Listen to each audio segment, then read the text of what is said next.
We have James O'Keefe here. James, great to see you, my friend. Charlie. How are you doing? Great. You've had a great year. You had some really good stories. I know 2023 was tough for you. It's all public, you know. But how was 2024 for you? Well, it was great. You know, right now we have whistleblowers inside the government that are very excited to come forward. They feel like there's a new dawn of a new era.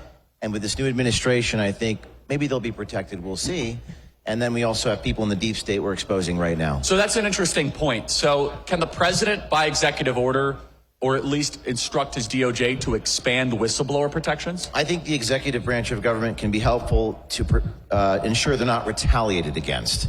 So if there was maybe a memorandum signed on the first couple of days, theoretically, and the president says there will be amnesty given, no retaliation to any whistleblower of things you saw during the Biden administration, and he proclaims that, could you imagine the incoming? I mean, based on your reporting, what would that result in? I think it's going to result in 10x, 100x more people coming forward, and commitments from the heads of these agencies, some of whom I've had conversations with, and they're going to fire anybody who retaliates against that person. Also, I think the capacity for reform is going to encourage more people to come forward. In fact, we should do the opposite. We should incentivize whistleblowing. Now, we don't want to get into a place where you're tattling because your boss was mean to you. Correct. Can you differentiate?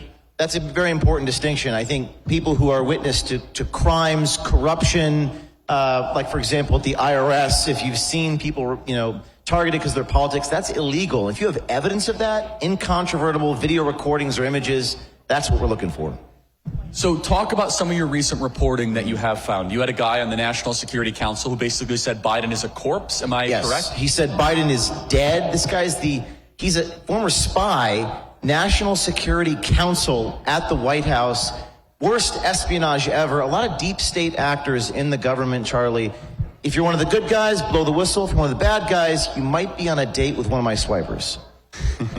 Let's play cut 91. This is Harry Appel, part of the NSC. I hope you guys understand, this is not some sort of dog-catching enterprise in D.C. The NSC, this is the president's personal national security apparatus. It's not Senate confirmed. It works straight out of the White House. This is not even Pentagon. This, in some ways, has a direct connection to the commander-in-chief. Do we know this guy's title at the NSC? He's an advisor to the National Security Council. Okay, that's a big deal. There's only 50 or 60 people that work in the NSC. In fact, everyone in DOD wants to one day become a National Security Council advisor. Play cut 91. Well, here's the tea. Joe Biden is dead. He can't just say something. He's really progressed in his whole view. Everybody recognized. I can't believe it wasn't a bigger scandal. He'll be dead in a year.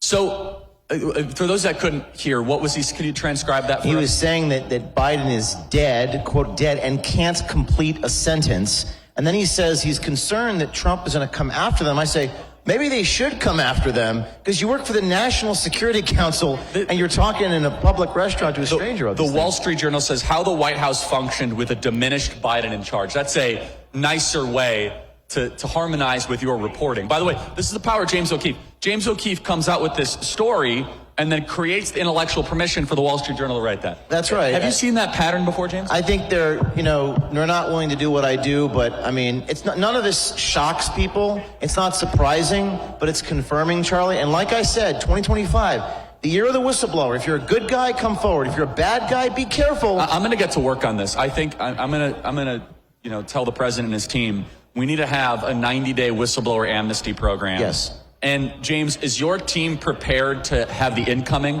Yeah, I have a 501c3 Citizen Journalism Foundation. We're going to pay their legal bills. How can people support that? Well, it's citizenjournalismfoundation.com. It's a 501c3. We're going to pay their legal bills, give them money in case there's retribution.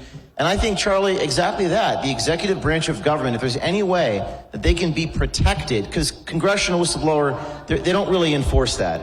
So I think there's an opportunity right now to have their backs and have them come forward. I love that. So the 90-day, just theoretical, you have 90 days to report all crimes, corruption. And again, if you're going to just be like, well, this guy misgendered me. Okay, thanks so much. No. That's not whistleblowing, okay? We're going to talk about, hey, for example, Border Patrol knew that kids were being smuggled and they didn't do Correct. anything about it. And on your stage tomorrow, I'm going on stage. I'm going to bring a few of these people out, federal whistleblowers. You're going to meet them here. I love this, James. I think that your emphasis, your focus, your life's work has been in and around this idea of courageous truth tellers. But the description of whistleblowers looking retroactively at an outgoing, unpopular, treasonous, and criminal regime, James, I think you could reform government for a generation. That's right. We got to run. Thank you, James Charlie. will be on main stage when? Tomorrow at 1:30. Amfest.com, everybody.